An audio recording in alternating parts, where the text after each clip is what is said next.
لا إله إلا الله محمد رسول الله لا إله إلا الله محمد رسول الله لا إله إلا الله محمد رسول الله. اکثر لوگوں کے ذہن میں ایک سوال پیدا ہوتا ہے کہ جنت میں انسان کیسی زندگی بسر کریں گے. اس ضمن میں قرآن اور حدیث ہمیں کچھ باتیں بتاتی ہیں. مثال کے طور پر جو اہل جنت ہیں ان کے کچھ ذاتی اوصاف ہوں گے، کچھ ذاتی صفتیں ہوں گی کہ اہل جنت کے جو چہرے ہیں وہ روشن ہوں گے. آنکھیں قدرتی طور پر ایسے ہوں گی جیسے کہ سرما لگا ہوا، سرمگیں. سر کے بالوں کے علاوہ سارے جسم پر کہیں بال نہیں ہوں گے، حتیٰ کہ داڑھی اور مونچھ کے بال بھی نہیں ہوں گے. عمریں 30 اور 33 سال کے درمیان ہوں گی. قد کم و بیش 90 فٹ کے برابر ہوگا. اہل جنت ہر قسم کی غلاظت سے پاک اور صاف ہوں گے، حتیٰ کہ تھوک اور ناک تک نہیں ان کی نکلے گی. پسینہ آئے گا لیکن اس میں مشک کی خوشبو آئے گی. اہل جنت ہمیشہ خوش رہیں گے، مسکراتے رہیں گے. کوئی غم، کوئی دکھ، کوئی رنج، کوئی پریشانی کچھ نہیں ہوگا. اور اسی طرح اہل جنت ہمیشہ صحت مند رہیں گے. کبھی بیماری نہیں آئے گی، کبھی بڑھاپا نہیں آئے گا، کوئی موت نہیں ہے. اچھا، جنتی خواتین کی جس صفت کا قرآن مجید میں بار بار ذکر کیا گیا ہے وہ یہ ہے کہ جنتی عورتیں انتہائی باحیا اور شرمیلی ہوں گی، نگاہیں نیچی رکھنے والی ہوں گی، حسن و جمال میں لولو اور مرجان جیسے موتیوں سے بڑھ کر حسین و جمیل ہوں گی. اچھا، ارشاد نبی صلی اللہ علیہ وآلہ وسلم ہے، یہ بخاری شریف کی روایت ہے کہ جنت کی عورت اگر لمحہ بھر کے لیے دنیا میں جھانک لے تو اس کا چہرہ مغرب و مشرق کے درمیان ہر چیز کو روشن کر دے گا، اور مشرق و مغرب کے درمیان ساری فضا کو خوشبو سے معطر کر دے گا. اچھا، اسی طرح جنت میں کوئی شخص جو ہے نا وہ بن بیاہا نہیں ہوگا، کوئی ایسا کوئی کنوارا نہیں پھر رہا ہوگا. تو ہر ایک کی ایک عائلی زندگی ہوگی، ایک خانگی زندگی، گھر کی زندگی ہوگی. اچھا، ہر آدمی کی 2 بیویاں ہوں گی کم سے کم، زیادہ اللہ تعالیٰ بہتر جانتے ہیں. اچھا، یہ دونوں بیویاں جو ہیں نا یہ بنت آدم سے ہی ہوں گی، یعنی اولاد آدم سے ہی ہوں گی. ایسا نہیں ہوگا کہ کسی اور جنس سے انسان کی شادی ہو جائے، نہیں. اچھا، دنیا کی ان عورتوں کو اللہ تعالیٰ جنت میں داخل ہونے سے پہلے دوبارہ پیدا فرمائیں گے اور اسی حسن و جمال سے نوازیں گے جو جنت میں پیدا ہونے والی عورتیں یعنی حوروں کا ہوگا. ان عورتوں کو نئی پیدائش کے بعد کسی انسان یا جن نے چھوا تک نہیں ہوگا. یہ عورتیں اپنے شوہروں کی ہم عمر ہوں گی، باحیا ہوں گی، شرمیلی ہوں گی، پردے دار ہوں گی، نرم و نازک ہوں گی اور اپنے شوہروں سے ٹوٹ کر پیار کرنے والیاں ہوں گی. جنتی لوگ اپنے اپنے محلات کے اندر اپنی بیویوں کے ہمراہ گھنے اور ٹھنڈے سایوں میں بہتی نہروں کے کنارے سونے چاندی اور موتیوں سے آراستہ مسندوں پر بیٹھے خوش گپیاں کریں گے، کھائیں گے، پئیں گے. اور ان کے کھانے پینے کے انتظامات کے لیے خواتین کو کوئی زحمت نہیں اٹھانا پڑے گی. جو دنیا میں ایک عورت اپنے شوہر کی خدمت کے لیے زحمت اٹھاتی ہے، جنت میں ایسا بھی کوئی انتظام نہیں ہے. بس آرام ہے ہر ایک کے لیے، ہر ایک کے لیے آرام ہے. جو کچھ چاہیں گے وہ ملے گا. موتیوں کی طرح خوبصورت اور بالکل چاق و چوبند خدام موجود ہوں گے کہ آپ بس حکم کریں اور حاضر. اچھا، ایک ہی خاندان کے جو قریبی اعزاء ہوں گے، مثال کے طور پہ والدین ہیں، دادا دادی ہیں، نانا نانی ہیں، بیٹا بیٹی ہیں، پوتا پوتی، یہ سارے جو ہے نا یہ اگر درجات کے اعتبار سے ایک دوسرے سے فاصلے پر ہوں گے تو اللہ تعالیٰ اپنے فضل و کرم سے کم درجے والوں کا درجہ بڑھا کر آپس میں ان کو ملا دیں گے. اللہ اکبر، اللہ اکبر، اللہ اکبر. یہ میرے رب رحمت ہے، میرا بھائی رحمت ہے. سبحان اللہ و بحمدہ، سبحان اللہ العظیم. اچھا، جنت میں داخل ہونے کے بعد اہل جنت کی سب سے پہلی ضیافت مچھلی کے جگر یعنی کلیجی سے کی جائے گی. دوسری میزبانی بیل کے گوشت سے کی جائے گی. مشروبات میں سے سب سے پہلے سلسبیل نامی چشمے کا پانی پلایا جائے گا جس میں زنجبیل کی آمیزش ہوگی، ملاوٹ ہوگی. ہر طرح کے لذیذ پھل جن میں انگور، انار، کھجور اور کیلے کا، ان کا تو باضابطہ قرآن کریم میں ذکر ہے، یہ عطا کیے جائیں گے.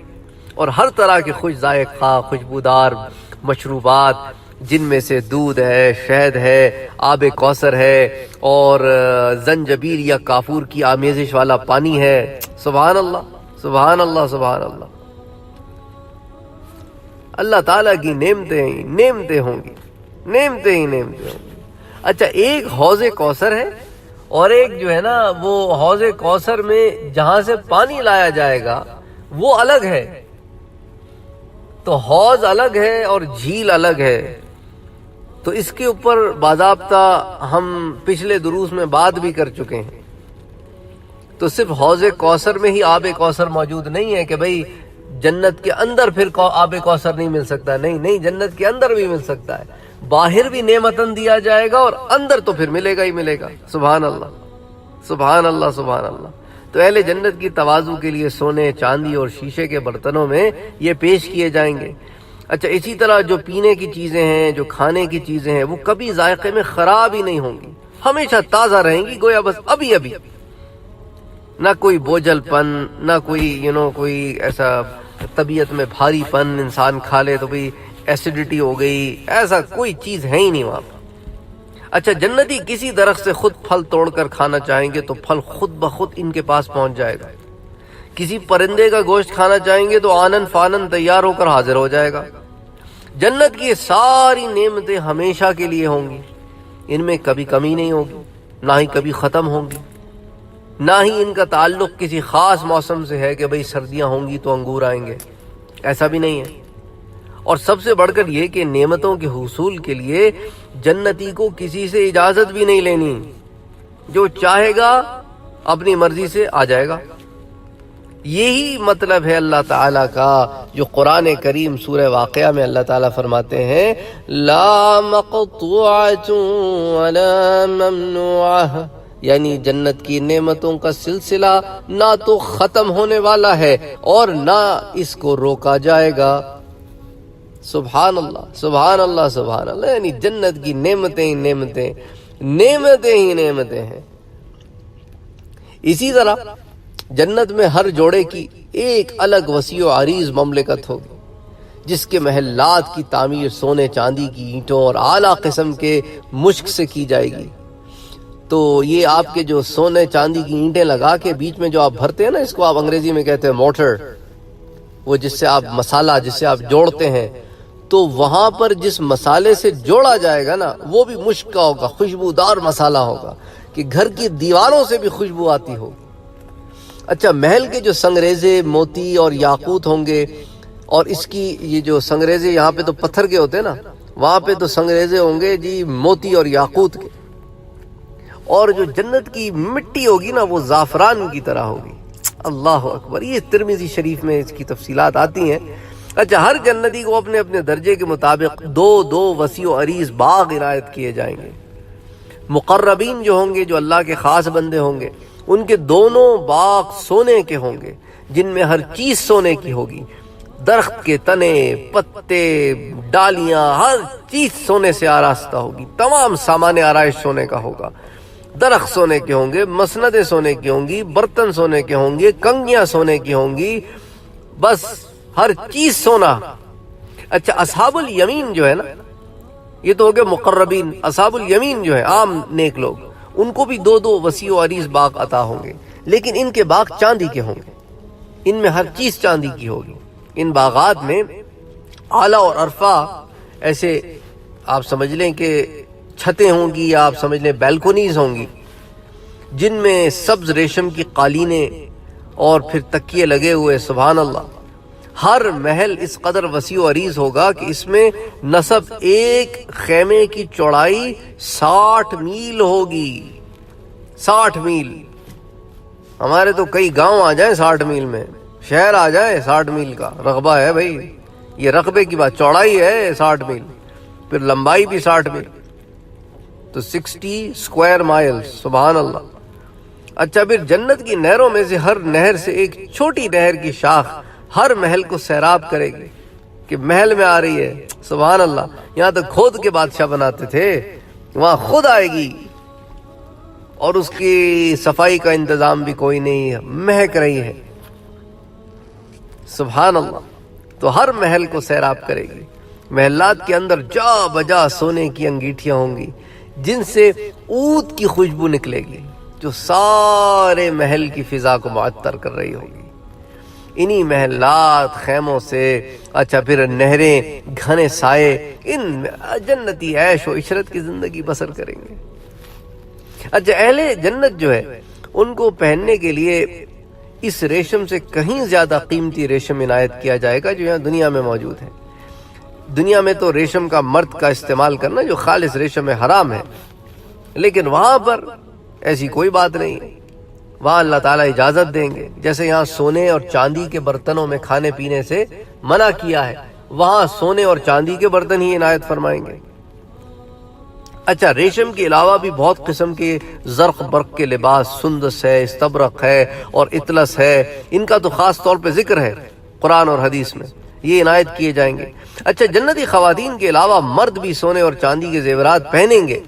اب یاد رہے پرانے زمانے میں بھی جو بادشاہ ہوتے تھے وہ اسی طرح کے زیورات پہنتے تھے، اور بادشاہوں کے زیورات اور نواب بھی پہنتے تھے۔ ہمارے ہندوستان پاکستان وغیرہ کے جو علاقوں میں جو نواب ہوا کرتے تھے وہ نواب بھی پہنا کرتے تھے، تو لیکن ان کے جو زیورات ہوتے تھے وہ عورتوں سے مختلف ہوتے تھے۔ بہرحال لیکن جنت میں بھی جو ہے اللہ تعالیٰ جو ہے اس طرح کا انتظام کریں گے، خواتین بھی اور مرد بھی۔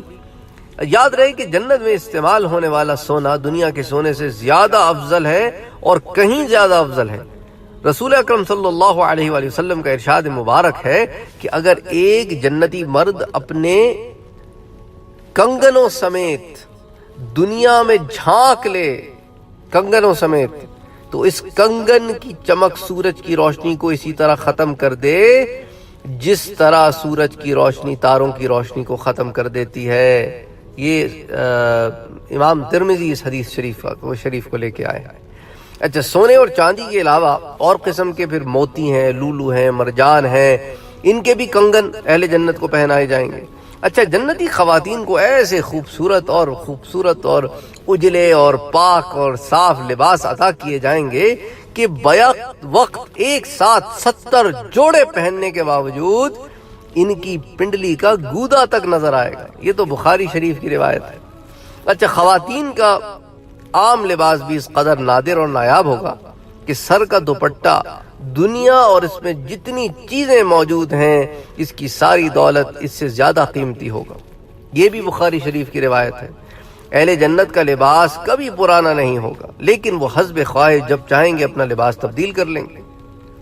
اسی لیے قرآن پاک میں سورہ قاف میں اللہ عز و جل فرماتے ہیں کہ ھذا ما توعدون لکل اواب حفیظ۔ اللہ اکبر، یہ ہے شان اس جنت کی جس کا تم لوگوں سے وعدہ کیا جاتا ہے۔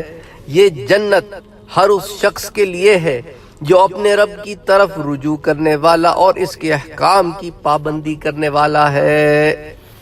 سورہ قاف کی آیہ نمبر 33 آپ ملاحظہ فرمائیں، آپ کو یہ مل جائے گی۔ بہرحال یہ چند تفصیلات میں نے اس درس میں جمع کی ہیں، کچھ اور تفصیلات انشاءاللہ تعالی پھر اگلے درس میں آپ کے سامنے پیش کروں گا۔